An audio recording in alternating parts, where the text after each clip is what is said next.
দর্শক, আমরা যেহেতু আইসের রহস্য জানতে সাইবেরিয়াতেই আছি, তাহলে চলুন এই ফাঁকে বিশ্বের শীতলতম স্থায়ী জনবসতি থেকে ঘুরে আসি।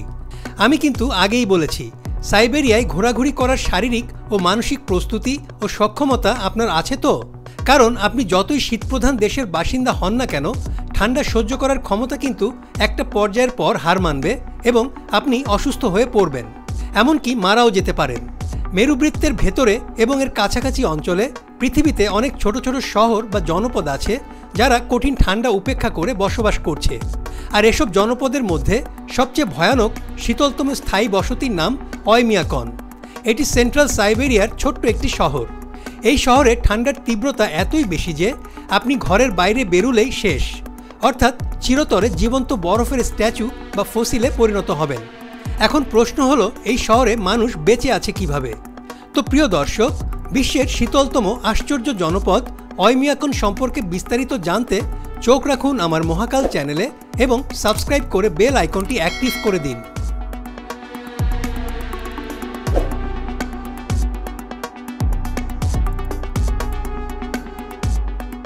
রাশিয়ার উত্তর পূর্ব প্রান্তের শাখা রিপাবলিকে অবস্থিত ওয়মিয়াকনস্কি জেলার এক পৌর শহর ওয়মিয়াকন।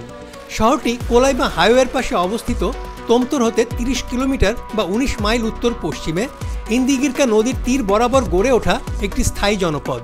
আর জনপদকে ঘিরে নদীর অংশটুকুর নাম ওয়মিয়াকন নদী। মূলত ওয়মিয়াকন নদীর নামেই শহরটির নামকরণ। ওয়মিয়াকন নামটি এসেছে সাইবেরিয়ার আঞ্চলিক ভাষা অর্থাৎ টুঙ্গুসিক ভাষার শব্দ খেইউম থেকে, যার অর্থ যেখানে নদীর পানি জমাট বাঁধে না, অর্থাৎ আনফ্রোজেন ওয়াটার। প্রতি বছর শীতকালে ইন্দিগিরকা নদীর পানি জমে বরফে পরিণত হলেও ওয়মিয়াকন অংশটুকু প্রবাহমান থাকে, কারণ এখানে নদীর তলদেশে একটি প্রাকৃতিক উষ্ণ পানির প্রবাহ থাকায় ওপরের পানি জমে বরফ হয়ে গেলেও নিচে উষ্ণ পানি সবসময় তরল অবস্থায় থাকে। ভূগর্ভস্থ ফাটলের কারণে নদীর এই অংশে পানির তাপমাত্রা প্রচণ্ড শীতেও 2 ডিগ্রি সেলসিয়াসের নিচে নামে না। অতিরিক্ত ঠান্ডার কারণে ওয়মিয়াকনকে বলা হয় দ্য পোল অফ কোল্ড।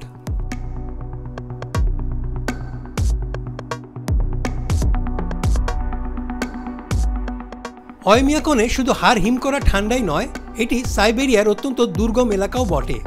সবচেয়ে নিকটবর্তী শহর থেকে গাড়িতে চড়ে এখানে পৌঁছাতে সময় লাগে অন্তত টানা 2 দিন 2 রাত। এই প্রসঙ্গে বলে রাখি, সোভিয়েত আমলে জোসেফ স্ট্যালিন তৎকালীন রাজনৈতিক বন্দীদের শ্রমিক হিসেবে ব্যবহার করে এই রাস্তা তৈরি করেন। চরম প্রতিকূল আবহাওয়ায় রাস্তাটি তৈরি করতে গিয়ে প্রায় 10 লাখেরও বেশি মানুষ মারা যায়। কাজ করতে করতে যারা মারা যেত তাদেরকে রাস্তার মধ্যেই সমাহিত করা হতো। এজন্য এই রাস্তাকে বলা হয় রোড অফ বোনস বা হাড় দিয়ে তৈরি রাস্তা। বরফের পর বরফের আস্তরণ জমে এই রাস্তা কাচের মতো পিচ্ছিল হয়ে থাকে। গাড়ি চালানোর সময় সামান্য একটু এদিক ওদিক হলেই নিশ্চিত মৃত্যু। তাই এই রাস্তাটিকে পৃথিবীর সবচেয়ে বিপজ্জনক রাস্তা হিসেবে উল্লেখ করা হয়।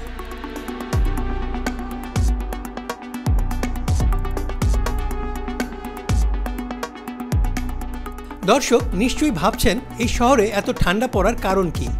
ওয়মিয়াকন সমুদ্রপৃষ্ঠ থেকে প্রায় 745 মিটার বা 2444 ফুট উচ্চতায় অবস্থিত একটি বৃত্তাকার পর্বতমালা দিয়ে ঘেরা। আর সমুদ্রপৃষ্ঠ থেকে এই পর্বতমালাটির গড় উচ্চতা 1100 মিটারের বেশি। মূলত জনপদটি পর্বতশ্রেণীর মধ্যবর্তী অঞ্চলে উপত্যকার নিচের দিকে অবস্থিত।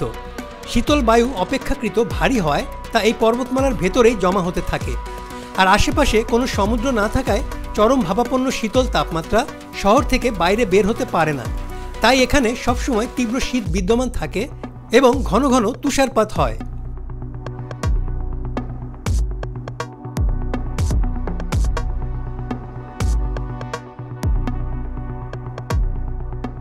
বলুন তো, আপনার বাসার ডিপ ফ্রিজের সর্বনিম্ন তাপমাত্রা কত?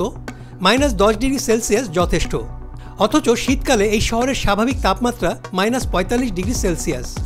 এখানে ডিসেম্বর, জানুয়ারি এবং ফেব্রুয়ারি মাসে দিনের সর্বনিম্ন গড় তাপমাত্রা -50 ডিগ্রি সেলসিয়াসের নিচে থাকে।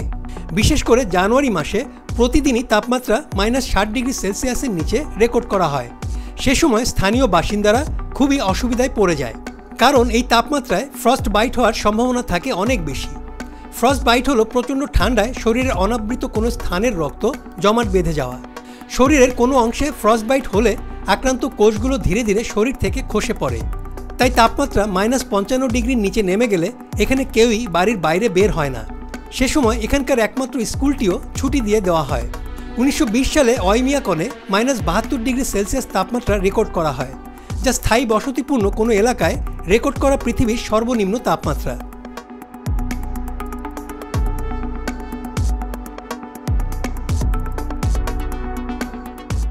ওয়াইমিয়াকনের গ্রীষ্মকালটাকেও আমাদের দেশের অর্থাৎ বাংলাদেশের শীতকাল বলা যেতে পারে, কারণ তখনও এখানকার সর্বনিম্ন তাপমাত্রা থাকে প্রায় -10°C। তবে এখন পর্যন্ত ওয়াইমিয়াকনের ইতিহাসে 2010 সালের জুলাই মাসটি ছিল সবচেয়ে বেশি উষ্ণতম। ওই মাসে শহরটির গড় তাপমাত্রা ছিল 18°C বেশি। আর এখন পর্যন্ত এখানে সর্বোচ্চ তাপমাত্রা রেকর্ড করা হয় 2010 সালের 28 জুলাই। সেদিন ওয়াইমিয়াকনের তাপমাত্রা ছিল 34.6°C। ওয়াইমিয়াকন শহরের আরেকটি অনন্য বৈশিষ্ট্য হচ্ছে মেরুবৃত্তের ভেতর অবস্থিত হওয়ার কারণে এখানে গ্রীষ্মকালে দিনের দৈর্ঘ্য থাকে প্রায় 21 ঘন্টা আর রাতের দৈর্ঘ্য হয় মাত্র 3 ঘন্টা। আবার শীতকালে হয় উল্টো, তখন দিনের দৈর্ঘ্য হয় মাত্র 3 ঘন্টার মতো, অর্থাৎ সে সময় এখানে টানা 21 ঘন্টা রাত থাকে। এ এক অদ্ভুত টাইম টেবিল। তবে ওয়াইমিয়াকনের বাসিন্দারা শীত গ্রীষ্মের এই আজব সময়চক্র ভালোভাবেই মানিয়ে নিয়েছেন।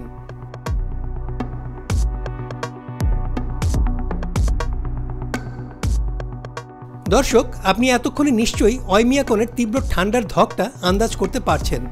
আর একটু সহজ করে বলি, এখানকার তাপমাত্রা এতই ঠান্ডা যে ফুটন্ত গরম পানি শূন্যে ছুঁড়ে দিলে তা মাটিতে পড়ার আগেই জমে বরফ হয়ে যায়। আর কেউ যদি ভুল করে ধোয়া কাপড় বাইরে শুকাতে দেয়, তাহলে ভেজা কাপড় মুহূর্তের মধ্যেই জমে বরফ হয়ে যায়। ফলে কাপড়ের পোশাকটিকে মনে হয় কার্ডবোর্ডের মতো শক্ত কিছু দিয়ে বানানো। এমনকি আপনি যদি ফুটন্ত গরম পানি দিয়েও কাপড় ধুয়ে দেন, তারপরও তা জমে এমন শক্ত হবে যে সেটি আর ব্যবহার করতে পারবেন না। এখানে খাবার বা ফলমূল জমে এতই শক্ত হয়ে যায় যে তার খাবার উপযোগী থাকে না। ওয়াইমিয়াকনের জমে যাওয়া কলা দিয়ে আপনি অনায়াসেই হাতুড়ির কাজ করতে পারবেন। এখানে আপনার চোখের পাতা জমে বরফ হয়ে যাবে নিমিষেই। সত্যি অদ্ভুত।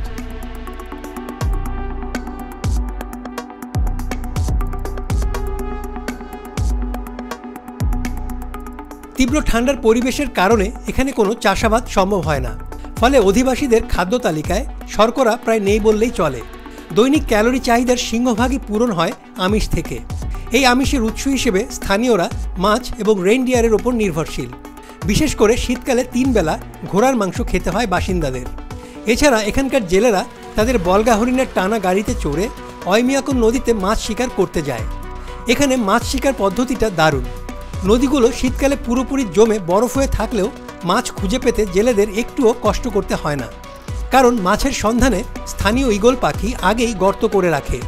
জেলেরা শুধু সেসব গর্ত খুঁড়ে মাছ সংগ্রহ করে। এজন্য জেলেদের দরকার পড়ে অন্তত 2টি গর্ত। গর্তের এপার থেকে ওপারে জাল বিছিয়ে সহজেই প্রচুর মাছ ধরা যায়। নদী থেকে ওপরে তোলার পর জ্যান্ত মাছ সাথে সাথে জমে বরফ হয়ে যায়।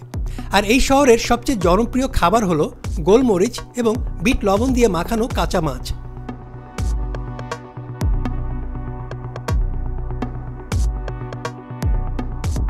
অত্যন্ত দুর্গম এবং অসহ্য ঠান্ডা আবহাওয়ার কারণে বিগত কয়েক দশকে ওয়াইমিয়াকনের জনসংখ্যা কমে গেছে ব্যাপক হারে। বর্তমানে ছোট্ট এই পৌর শহরে জনসংখ্যা 1000-এরও কম।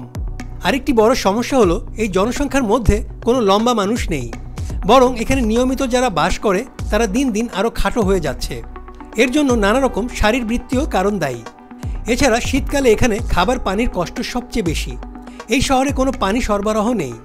পাইপের ভেতরে পানি প্রবাহিত হবার আগেই তা জমে বরফ হয়ে যায়।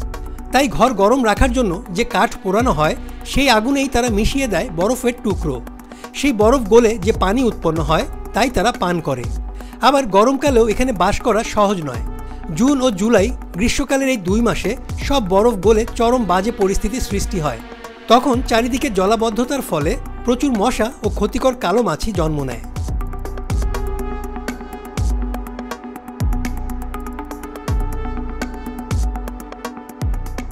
এই শহরে প্রায় সবসময় গাড়ির ইঞ্জিন চালু রাখতে হয়, বিশেষ করে রাতে ঘুমাতে যাওয়ার সময়।